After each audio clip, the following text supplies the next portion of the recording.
Audio 3 पुस्तक का नाम आरोग्यता का आधार शारीरिक श्रम। लेखक वेदमूर्ति तपोनिश पंडित श्री राम शर्मा आचार्य। पर यह सब होने पर भी हमको ये कहना पड़ेगा कि मानव जीवन का प्रथम कार्य शारीरिक श्रम है और बौद्धिक कार्यों का स्थान दूसरा ही है, क्योंकि यह प्रत्यक्ष तथ्य है कि चाहे जो कोई बड़ा आध्यात्मवेता हो, चाहे महाकवि हो, चाहे विज्ञान में पारंगत और कला का आचार्य हो, सबके लिए भोजन और वस्त्र की पहली आवश्यकता होती है। इन पदार्थों के बिना उसका अस्तित्व ही नहीं रह सकता और इन्हीं से शक्ति प्राप्त करने हेतु अपने विशेष कार्यों को पूरा करने के समर्थ होते हैं। इसलिए शारीरिक श्रम को किसी दृष्टि से हीन समझा जाना और उसके करने पर अपनी श्रेष्ठता की हानि अनुभव करना एक बहुत बड़ी गलती है।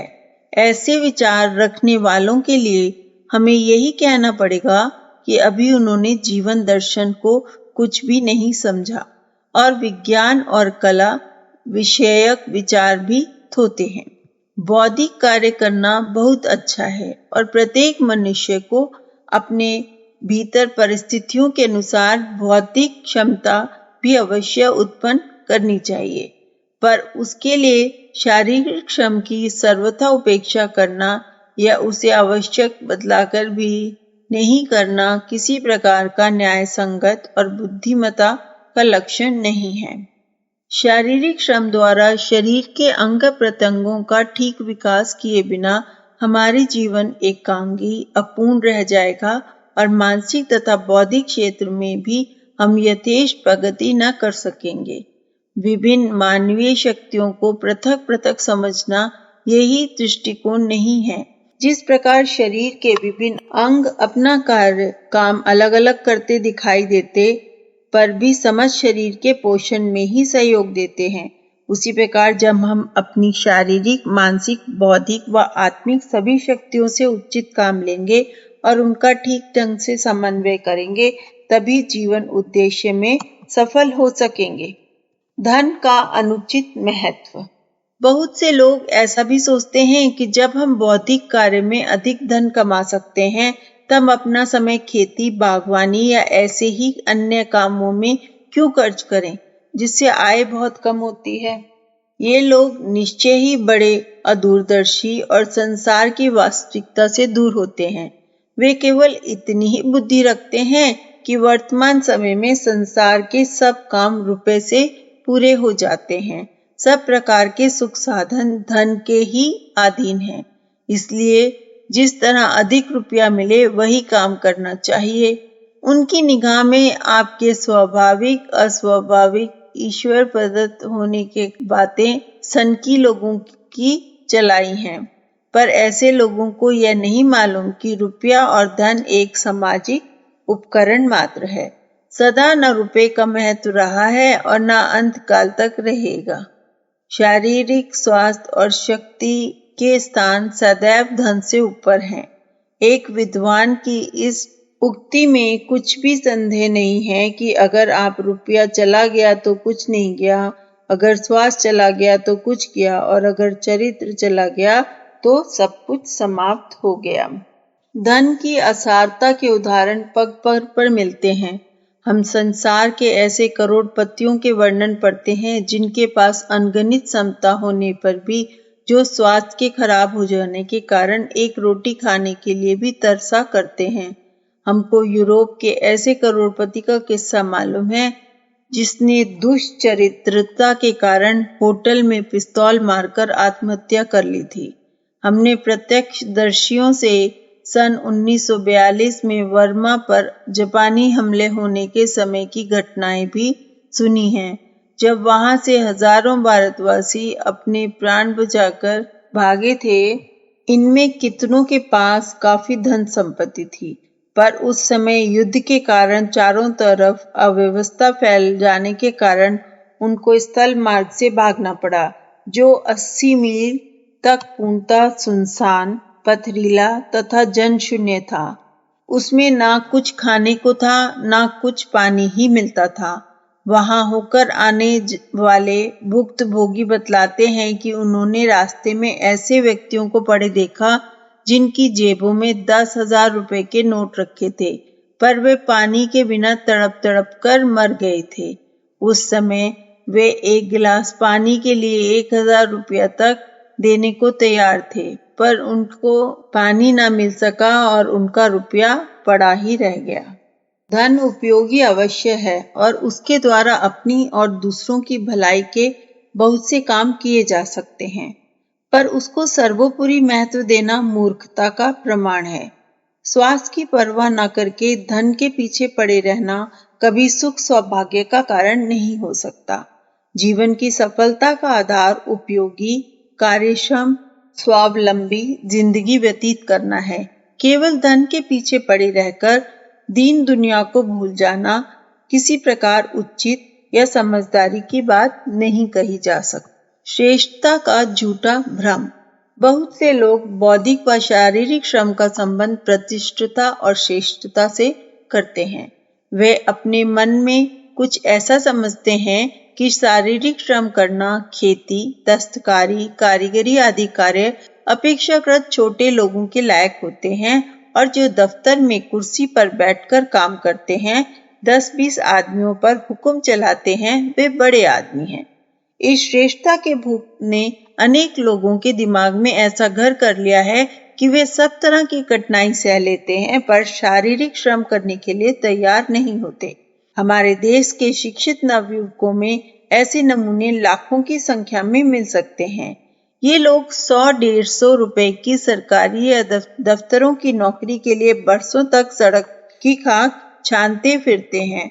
जगह जगह प्रार्थना पत्र देने और इंटरव्यू में सम्मिलित होने के लिए घर का सैकड़ों रुपया खर्च कर देते हैं, पर उनसे यह नहीं होता कि घर की खेती या व्यवसाय में मेहनत करके अपना निर्वाह कर सकें या कोई मजदूरी या दस्तकारी का काम करके 100-150 रुपया रोज कमा सकें। उनको यही भ्रांति खाई हुई है कि शारीरिक श्रम करने से हमें लोग छोटा समझने लगेंगे और समाज में हमारी प्रतिष्ठा घट जाएगी। ऐसे लोगों में कुछ तो इस विषय पर यहाँ तक आगे बढ़ जाते हैं कि उनकी गिनती सनकियों में होने लगती है। लोग उनकी बातों पर हंसते हैं। महान मानवतावादी लेखक टॉलस्टॉय ने, जिसे महात्मा गांधी अपने गुरु की तरह समझते थे, एक ऐसे मामूली किसान का सच्चा दृष्टांत लिखा है जो संयोगवश कुछ समय के लिए सरकारी कार्य करने को पा गया था और उसके बाद उसका दिमाग ऐसा 7वें आसमान पर पहुंच गया कि उसे खेती का काम या कोई साधारण शारीरिक श्रम का काम अपनी शान के विरुद्ध जान पड़ता था। इस बेकार रहने से कि यद्यपि उसे भूखे मरने की भी नौबत आ गई, पर उसकी ये सनक दूर न हो सकी और वह एक सरकारी अधिकारी है और शारीरिक श्रम करके रोजी कमाना उसकी प्रतिष्ठा के प्रतिकूल है। इस दृष्टांत का एक मनोरंजक अंश यह भी है जिसे मूल लेखक ने शब्दों में यहाँ दिया जाता है। हमारे जिले में एक फटेहाल किसान था जो इधर उधर घूमता रहता है। युद्ध के दिनों में एक सैनिक अधिकारी ने उसे अन्न को खरीदने के काम के लिए भर्ती कर लिया। अधिकारी के निकट संपर्क में रहने के कारण ऐसा मालूम होता था कि उस किसान के दिमाग में भी ये फितूर बैठ गया कि उच्च वर्ग के लोगों की तरह उसे भी काम करने की आवश्यकता नहीं है। उसे तो अपना जीवन निर्वाह के लिए सम्राट से वेतन मिलता ही रहेगा। अपने सरकारी काम के खत्म हो जाने पर भी अभी तक वह अपने को सभी प्रकार के सैनिक सामग्री का ठेकेदार महामान्य राजकुमार ब्लोकिन कहता है। वह कहता है कि उसने सैनिक सेवा की समस्त अवस्थाएं पार कर ली हैं। चूंकि उसकी सैनिक सेवाएं पूर्ण हो चुकी हैं, इसलिए अब उसे सम्राट से नकदी, वस्त्र, वर्दी, घोड़े, गाय, चाय, नौकर आदि सब मुफ्त में मिलते हैं। उससे जब पूछा जाता कि क्या तुम कुछ काम करोगे, तो वह इस प्रश्न के उत्तर में सदा गर्व के साथ कहता, बहुत बहुत धन्यवाद, ये सब काम किसान कर लेंगे। यदि कोई उससे ये कहे कि संभव है किसान भी काम न करना चाहे, तो वह उत्तर देता है किसानों के लिए परिश्रम करने में कोई कठिनाई नहीं होती। अब किसानों की सुविधा के लिए मशीनें इजाद कर दी गई हैं। उससे उनके लिए मेहनत करना अधिक कष्टदायक नहीं होगा।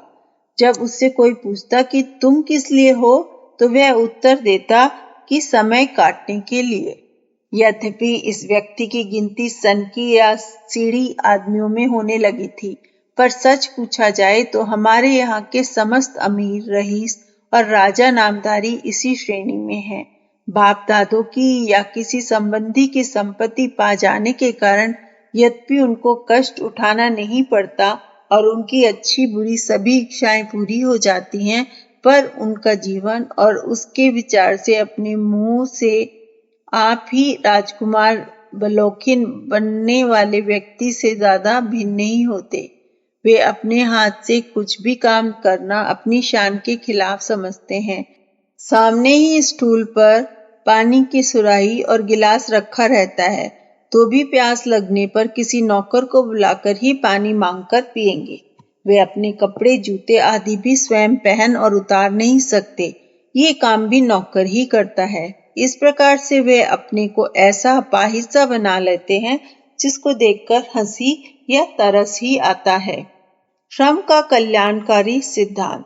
जो व्यक्ति श्रम के कल्याणकारी सिद्धांत को समझ जाएगा, आर्थिक जगत की हानिकारक कृत्रिमता तथा झूठे सामाजिक दम को त्यागने के लिए निश्चय कर लेता है, उसे इस बात की चिंता नहीं करनी पड़ेगी कि कौन सा काम करे।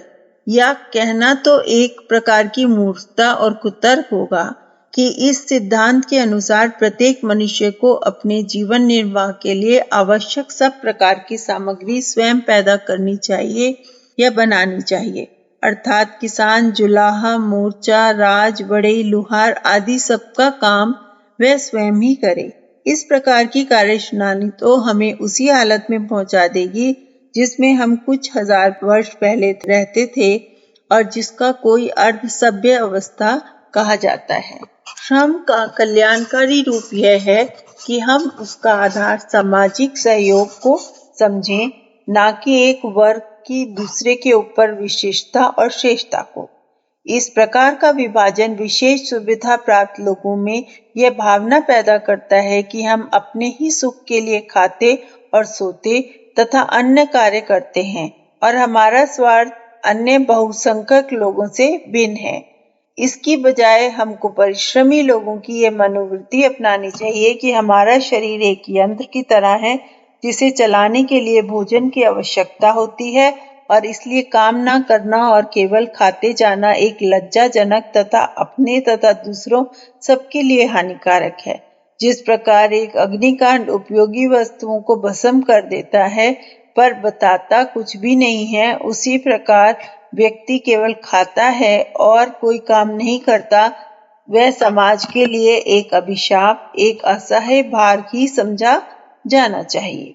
एक विचारक के अनुसार मनुष्य के कार्य को 4 भागों में विभाजित किया जा सकता है।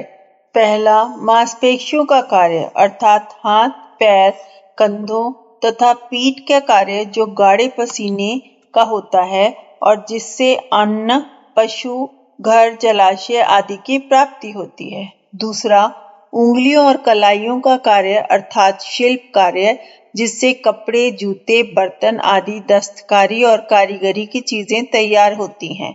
नंबर 3, मस्तिष्क और विचार का कार्य जिससे विज्ञान और कला संबंधी प्रगति संभव होती है। नंबर 4, सामाजिक कार्य जिससे अन्य लोगों से मिलने जुलने, परिचय, सेवा, सहयोग का अवसर मिलता है। सबसे अच्छा तो यही है कि मनुष्य अपना कार्यक्रम तथा दिनचर्या इस प्रकार को बनावे कि इन चारों की क्षमताओं को प्रतिदिन काम में लाने का अवसर प्राप्त होता रहे और हम जीव को उपार्जन के साथ ऐसी उपयोगी कार्य करते रहें जिससे समाज की सुख शांति की वृद्धि हो। पर वर्तमान परिस्थितियों में अधिकांश लोगों के लिए ऐसा कर सकना पूर्ण रूप से संभव नहीं जान पड़ता। तो भी श्रम की आवश्यकता और श्रेष्ठता के प्रति निष्ठा की भावना को सदैव स्थिर रखना आवश्यक है। उदाहरणतः बड़े शहर में रहने वाले और कारखानों में काम करने वाले मजदूरों तथा सरकारी व निजी कार्यालयों में काम करने वाले छोटे क्लर्क आदि का जीवन ऐसा भारयुक्त तथा साधन ऐसे सीमित रहते हैं कि वे सदैव अपनी दिनचर्या को इच्छा अनुसार नहीं बना सकते। पर यदि श्रम की उपयोगिता और उसे कर्तव्य रूप से पालन करने का ध्यान रखा जाए तो वर्तमान सामाजिक दोष बहुत हद तक दूर हो सकते हैं।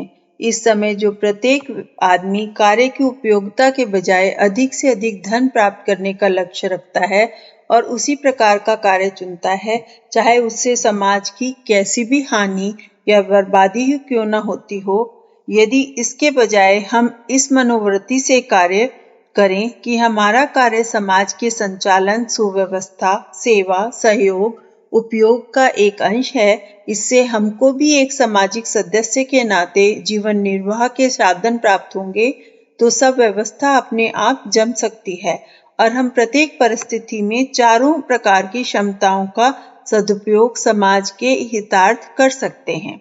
पर श्रम के उपयुक्त सिद्धांत को समझने और पालन करने की अधिक आवश्यकता तो उन साधन संपन्न व्यक्तियों के लिए है जो अपना लक्ष्य समाज हित की बजाय व्यक्तिगत स्वार्थ को ही बनाए रहते हैं और सदैव एकमात्र ऐसे काम में लगे रहते हैं जिससे उनका धन भंडार बढ़ता रहे।